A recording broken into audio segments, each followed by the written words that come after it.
स्वागतम सुस्वागतम।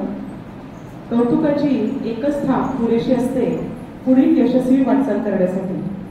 अशीच एक शाबासकीची थाप आपल्या पाठीवर मारण्याकरता आज खास आपल्या इथे उपस्थित आपल्याशी संवाद साधण्यासाठी तसेच आपले कौतुक करण्यासाठी आपल्या शिक्षण प्रसारक मंडळी या मातृसंस्थेच्या सोलापुरातील नुमवी शाळेच्या मुख्याध्यापिका माननीय सौ वर्षा जेधे मॅडम, आपल्या शाळेतील शिक्षिका सौ मीनाक्षी भाटोडेकर मॅडम, सांस्कृतिक विभाग प्रमुख सौ सीमा कुलकर्णी, इथं उपस्थित शिक्षक शिक्षकेतर वृंद आणि प्रिय विद्यार्थी मित्रांनो, या बक्षीस समारंभामध्ये मी प्रशासनाच्या वतीने आपणा सर्वांचे मनपूर्वक स्वागत करते। मुलांनो, शाळेमध्ये आपण अभ्यास करत असतो, विविध कार्यक्रमांमध्ये उपक्रमांमध्ये भाग घेत असतो। जसा वर्तुळाचा मध्यबिंदू हा मध्य असल्यामुळे आपण वर्तुळ काढताना वर्तुळाचा जो परिघ आहे तो त्या मध्यबिंदू भोवतीच फिरत असतो। तसंच तुम्ही सर्व विद्यार्थी या वर्तुळाचे मध्यबिंदू आहात आणि तुम्हाला सगळ्या गोष्टी पुरवण्याकरता, सगळ्या शालेय गोष्टी उपलब्ध करून देण्याकरता शालेय अभ्यासक्रम, पाठ्यक्रम, पुस्तके, उपक्रम, कार्यक्रम, स्पर्धा, शालेय प्रशासन, शिक्षक, पालक आणि स्वतः शाळेची इमारत हे सगळे तुमच्या भोवती आहे। फक्त ज्ञानदानाचं काम आपण इथे शाळेमध्ये करत नसतो, तर त्याचबरोबर तुमचं एकत्रित व्यक्तिमत्व संवर्धित व्हावं, संपन्न व्हावं यासाठी शाळा नेहमी प्रयत्नशील असते आणि त्यासाठी आपण विविध उपक्रमांचं कार्यक्रमांचं आयोजन करतो। तुम्ही सर्व त्यात हिरिरीने सहभागी होता आणि उत्तुंग असं यश संपादित करता। तर तुमचं कौतुक व्हावं, तुमच्या पाठीवर एक शाबासकीची हात पडावी, तर त्यासाठी आपण या बक्षीस समारंभाचं आयोजन केलेलं आहे आणि त्याचबरोबर इतरही विद्यार्थ्यांनी अशा स्पर्धा परीक्षेत भाग घेऊन पुढे येण्याचा प्रयत्न करावा, त्यांनी यातनं प्रोत्साहन घ्यावं या हेतूने आपण या कौतुक सोहळ्याचं आयोजन केलेलं आहे। या बक्षीस समारंभाच्या निमित्ताने आपल्याला लाभलेले प्रमुख अतिथी यांची मी आपल्याला थोडक्यात ओळख करून देते। माननीय सौ वर्षा वसंत जेधे, त्या नुमवी मराठी शाळा डफरी चौक सोलापूर येथे मुख्याध्यापिका म्हणून सध्या कार्यरत आहेत। त्या DEd, BEd, MA आणि DSM झालेल्या आहेत। सहशिक्षिका म्हणून अत्यंत यशस्वीपणे त्यांची 35 वर्ष सेवा झालेली आहे आणि गेल्या 4 वर्षांपासून आपल्या नुमवी शाळेमध्ये त्या मुख्याध्यापिका म्हणून कार्यकुशल आहेत। मुख्याध्यापिका या नात्याने 4 वर्षांपासून गुणवत्तापूर्ण शिक्षणासाठी त्या कार्यरत आहेत। विद्यार्थ्यांच्या विकासासाठी त्यांनी विविध उपक्रमांचं, स्पर्धांचं, संवाद सत्रांचं, सामाजिक जाणीव वाढवणाऱ्या उपक्रमांचं आयोजन केलं आणि तसेच शिक्षकांच्या ज्ञानात वाढ होण्यासाठी विविध प्रशिक्षण शिबिरं त्यांनी आयोजित केलेली होती। शिक्षक असताना देखील स्कॉलरशिप मध्ये बुद्धिमत्ता विषय शिकवला। अनेक विद्यार्थी गुणवत्ता यादीमध्ये चमकले। नृत्य, गायन स्पर्धेत बक्षिसं मिळवली त्यांच्या विद्यार्थ्यांनी आणि मुख्याध्यापिका काळात मुख्यमंत्री माझी शाळामध्ये 1 लाख रुपयाचे बक्षीस त्यांनी त्यांच्या मार्गदर्शनाखाली त्यांना 1 लाख रुपयाच्या शासनाच्या वतीने त्यांच्या शाळेला बक्षीस मिळालेलं आहे।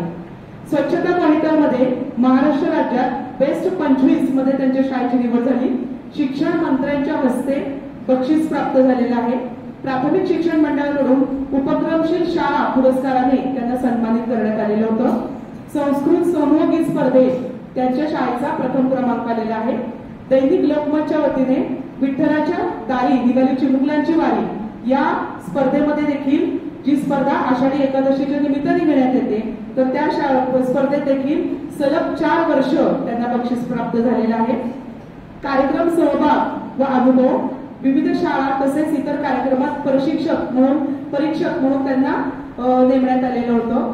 प्रमुख पाहुणे, वक्ता म्हणून त्यांना अनेक कार्यक्रमांमध्ये आमंत्रित करण्यात आलेलं होतं।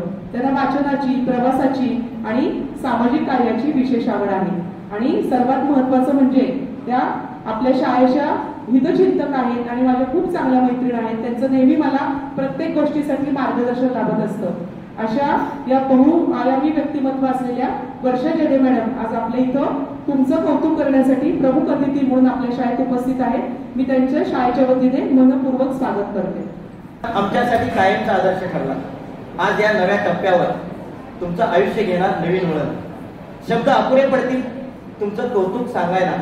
तुमचं अस्तित्वच होतं एक सुंदर प्रेरणास्थळ. संध्याकाळी जसं आकाश नजरेत भरतं तसं तुमचं कार्य आमच्या हृदयात भरलं. नव्या जीवनात नवे रंग भरू दे. आराम, आनंद आणि आरोग्य लाभू दे. आराम, आनंद आणि आरोग्य लाभू दे. निवृत्त जीवनासाठी मनपूर्वक खूप खूप शुभेच्छा.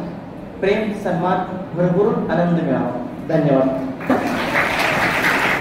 परीक्षा सगळ्यांनाच सारख्या असतात. अभ्यासक्रम पण तोच असतो.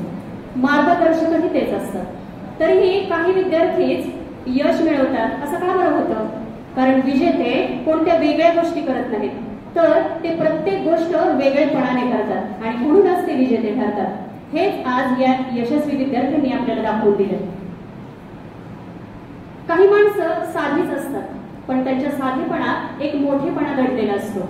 विचारात एक तेज असते, बोलण्यात नम्रता असते, वागण्यात सौजन्य असते आणि हृदयात असतो स्नेहाचा अखंड झरा.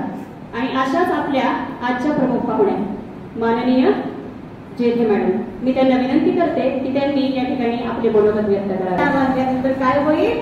आपल्याला मांजर आल्याचं कळताच आपण काय करूया? पळून जाऊया. झालं.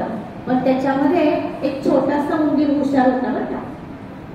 त्याने विचार केला, अरे सगळं बरोबर आहे, आपण पळून जाऊ, ती घंटा वाजेल, हे सगळं बरोबर आहे, पण काय त्या मांजराच्या गळ्यात घंटा कुठे वाजायची हा प्रश्न आहे ना. आणि म्हणजे ते उंदीर घाबरायला लागले. मग त्या छोट्याशा उंदराने विचार केला, अरेच्या ही घंटा बांधणे गोष्ट साधी नाही. कारण जे खाणारच पण आपल्याला जे खाते ती मांजर, त्याच मांजरीच्या गळ्यात आपण कशी काय घंटा बांधणार? आणि मग सगळ्यांना तो प्रश्न पडला आणि ती सभा तिथंच तहकूब झाली. कारण कोण देणार आपल्या जीव त्या मांजरीच्या गळ्यात घंटा बांधून? बरोबर आहे की नाही? तर या गोष्टीवर तुम्ही काय शिकाल रे? घंटा बांधणं शिकाल का घाबरून जाऊन बसणं शिकणार? काय करणार मग?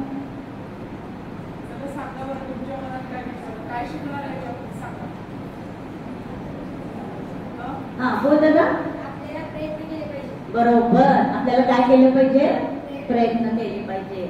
मग याच गोष्टीवरून तुम्हाला एक सांगते, तुम्ही आता ज्या परीक्षेला बसलेला होता त्या परीक्षेमध्ये तुम्ही प्रयत्न केले म्हणून तुम्हाला हे यश मिळालेलं आहे. तुम्ही जर मेहनत केली नसती, तुम्ही जर अभ्यास केला नसता तर मिळेल का तुम्हाला यश? मिळणार नाही. कोणतीही गोष्ट आपल्या समोर असेल त्यावेळेस आपण ती गोष्ट काय केली पाहिजे? अभ्यासपूर्वक केली पाहिजे. आपण प्रयत्न केले पाहिजे. बघा, ज्यावेळेस तुम्हाला आई अभ्यासाला बस म्हणते, आई आज नको ग, उद्या. अरे आज थोडस लिखाण तर कर. आई आता नको, माझा पेन मी लिहित नाही, मी उद्या लिहितो. कॅलेंडर मध्ये उद्याचा वार आहे का कुठे? कुणाच्या कॅलेंडर मध्ये आहे का उद्याचा वार? नाही ना. मग असं उद्या उद्या म्हणायचं नाही. ज्या दिवशी आपल्याला वेळ मिळेल, ज्या दिवशी आपण त्याला अभ्यासाला मन आपलं प्रसन्न असेल त्यावेळेस मुलांनो तुम्ही काय केलं पाहिजे? अभ्यास केला पाहिजे. नुसतं अभ्यास करून चालणार नाही, तर वेळच्या वेळी झोप घेतली पाहिजे, जेवण केलं पाहिजे, खेळलं पाहिजे. कारण नुसतं अभ्यास करणं म्हणजेच आपला सर्वांगीण विकास आहे का? तर नाही. तर मुलांनो मला काय म्हणायचंय, तुम्ही यशस्वी होणं हे केवळ गुण मिळवणं नाही, तर ह्या गुणाबरोबर वेळेवर अभ्यास करणे, मैदानी खेळ खेळणे, चित्रकला, वक्तृत्व स्पर्धा, अशा विविध स्पर्धेच्या त्यांनी कसा अभ्यास केलाय, त्यांच्या आईबाबांनी कसा अभ्यास घेतला, शिक्षकांनी कसा अभ्यास घेतला. आणि अशा तऱ्हेने तुम्ही काय करा? अभ्यास करा आणि तुमचं यश, तुमचं भविष्य हे उज्ज्वल करा. सर्व विद्यार्थ्यांना पुढील वाटचालीसाठी खूप खूप शुभेच्छा देते. आणि अभ्यास करायला विसरायचं नाही आणि अभ्यासाबरोबर मजा करायला पण विसरायचं नाही. तर कोण कोण अभ्यास करणार आणि मजा करणार?